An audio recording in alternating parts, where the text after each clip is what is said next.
Assalamualaikum warahmatullahi wabarakatuh. Saudara sekalian, kembali kita bergabung dengan Jejak Semesta Alam 5 channel. Kali ini kita akan merenungkan dan coba untuk menghayati sebuah penjelasan dari Dr. Haidar Bagir. Mungkin rekan-rekan sekalian, Dr. Haidar Bagir bagi kita adalah tidak asing namanya. Beliau pernah memimpin sebuah penerbitan yang besar, penerbitan Islam pada tahun-tahun 80-an dan 90-an, sangat populer. Beliau seorang intelektual muslim Indonesia yang sangat produktif, yang hari-hari ini banyak menulis dan mengeluarkan karya-karya yang bagus tentang Islam. Baiklah, kita coba mendengarkan penjelasan beliau kaitannya dengan masalah hubungan kita dengan Sang Pencipta Allah Subhanahu wa Ta'ala. Suatu kali seorang laki-laki yang tidak percaya kepada Tuhan mendatangi Imam Ja'far Asy-Syadiq sambil menentang, "Apa buktinya Tuhan itu ada?" Maka Imam Ja'far memerintahkan para sahabatnya untuk menceburkan si laki-laki ke telaga yang ada di sekitar itu. Laki-laki malang itu ternyata tidak bisa berenang. Dia pun gelagapan sambil berteriak-teriak meminta tolong, "Wahai Ja'far, tolonglah aku." Tetapi sang imam melarang para sahabatnya untuk menolong orang itu. Hal ini terjadi berkali-kali hingga ketika hampir putus asa, dia pun berteriak, "Ya Allah, tolonglah aku." Maka Imam Ja'far memerintahkan agar laki-laki itu dikeluarkan dari telaga. Imam pun berkata kepada laki-laki itu, "Tuhan adalah yang engkau sebut namanya. Ketika engkau yakin tak ada sesuatu pun yang dapat menolongmu selainnya. Bagaimana bisa? Kenapa untuk bahagia manusia harus dekat dengan Allah Subhanahu wa Ta'ala? Pertama, persoalan agama merupakan persoalan yang sudah menjadi concern manusia atau perhatian manusia sejak orang-orang yang pertama kali hidup di alam ini sampai sekarang. Seperti disinggung sebelumnya, William James, filosof Amerika Serikat, sekaligus tokoh psikologi modern aliran pragmatisme, pernah menulis sebuah buku berjudul The Varieties of Religion Experience pada tahun 1902, lebih dari seabad yang lalu. Meski bukan seorang yang religius, William James kemudian menyimpulkan bahwa meskipun peradaban akan menarik umat manusia ke arah yang berbeda, tetapi paradoksnya akan lebih banyak orang yang berdoa mendekat kepada Tuhan. Dan betapapun dikerumuni banyak orang, manusia tak akan pernah berbahagia sebelum ia bersahabat dengan Sang Kawan Agung, yaitu Tuhan Allah Subhanahu wa Ta'ala. Ini juga tesis banyak peneliti agama lainnya, termasuk geologi peraih Nobel Alexis Carrel di dalam karya-karyanya, di dalam karya klasiknya Prayer and the Man Unknown. Dari masa modern, sosiolog Peter Berger harus merevisi pandangan lamanya tentang akan hilangnya agama dari kehidupan manusia dalam berbagai karyanya terdahulu, dan terpaksa merevisinya dengan The Secularization of the World. Kenyataannya, ramalan orang di berbagai masa tentang akan pupusnya agama dari kehidupan manusia semuanya runtuh. Contoh lain, suatu kali majalah Times memuat foto cover story majalah ini dari edisi tahun 1945.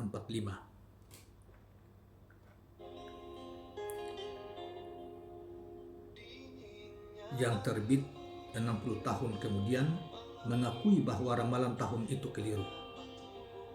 Agama justru bangkit lebih kuat lagi. Newsweek pun pernah menunjukkan betapa seiring materialisme dan sekularisme justru lebih banyak orang Amerika berdoa ketimbang berolahraga, nonton bioskop, dan berhubungan seks. Memang tampaknya Tuhan bersemayam dalam fitrah natural atau nature primordial makhluk yang bernama manusia ini. Betapapun para ateis terus-menerus berusaha menyangkalnya. Sebagian ateis menawarkan penjelasan mengenai Tuhan sebagai God of the Gaps, artinya Tuhan yang keberadaannya mengisi ketidakmampuan kita untuk menjelaskan keadaan. Kalau suatu saat kita bingung menjelaskan kenapa alam semesta ini dipenuhi bencana yang tak berdaya menolaknya, yang kita tak berdaya menolaknya, kita buatkan konsep tentang Tuhan yang bisa menjelaskan hal itu.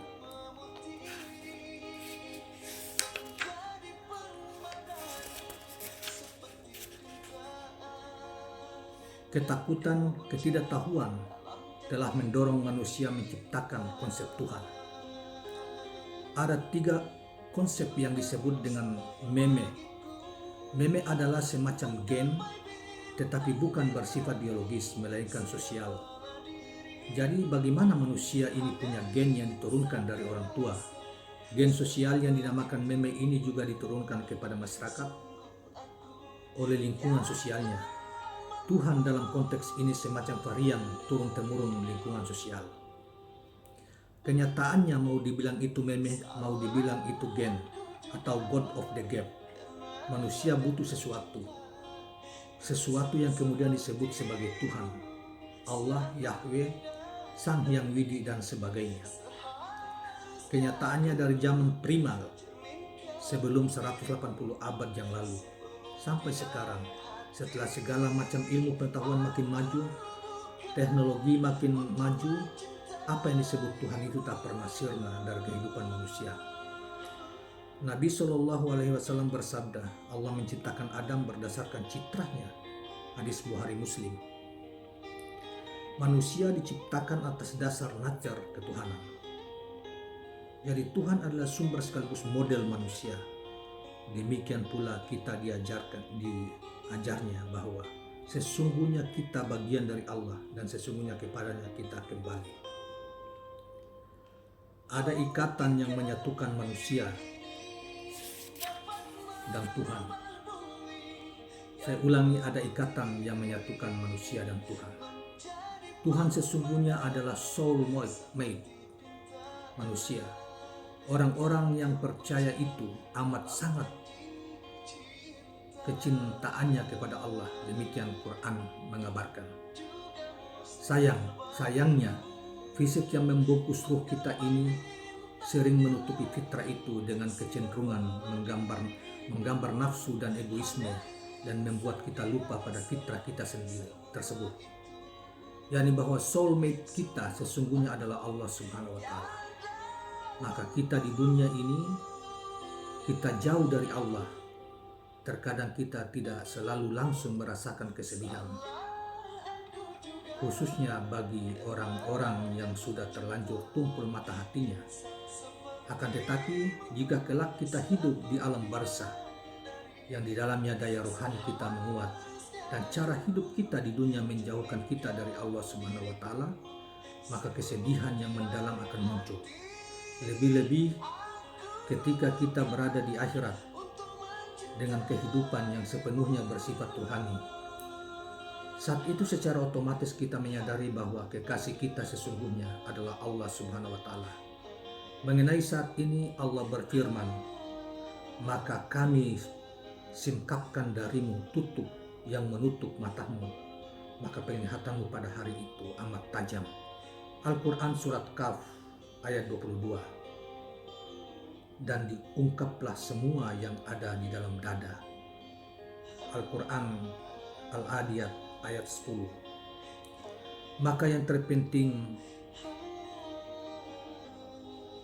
Maka yang terpenting yang akan diungkapnya adalah bahwa kekasih kita itu adalah Allah.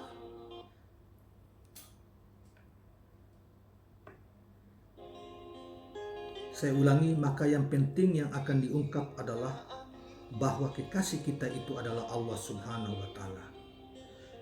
Ketika itu kita harus dihadapkan pada kenyataan bahwa Allah Subhanahu wa Ta'ala jauh dari kita.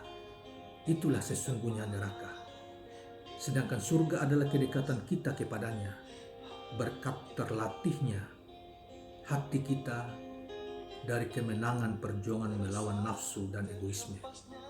Memang menurut terjemahan kaum sufi, neraka adalah kondisi di mana manusia dirundung kesedihan yang amat mendalam karena merasa jauh dari Allah Subhanahu wa Ta'ala. Sedangkan surga itu menyatunya kita dengan Allah Subhanahu wa Ta'ala. Kebahagiaan tertinggi adalah ketika cinta kita terbalas, ketika sukma kita dipenuhi cinta.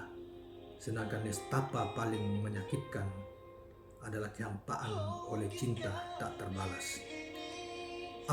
Apatah pula cinta kepada Allah? Dengan kata lain, surga itu adalah kembali kepada Allah Subhanahu wa Ta'ala, dan neraka itu jauh dari Allah Subhanahu wa Ta'ala. Wassalam. Demikianlah penjelasan sebuah esai yang singkat yang diuraikan oleh Dr. Haidar Bakir. Mudah-mudahan kita bisa mengambil saripatinya sebagai penyadaran bagi kita bahwa betapa hubungan kita manusia dengan Tuhan, bahkan alam dengan Tuhan adalah fitrah yang memang Allah sudah desain sejak awal atas kehadiran sejak dari manusia pertama. Karena itu Allah mengatakan atau Allah menciptakan Adam sesuai dengan fitrahnya atau citrahnya. Saudara sekalian, demikianlah penjelasan dari Haidar Bakir, dan mudah-mudahan kita mendapat pencerahan dengan penjelasan beliau ini. Dan jangan lupa subscribe channel ini dan like. Terima kasih. Assalamualaikum warahmatullahi wabarakatuh.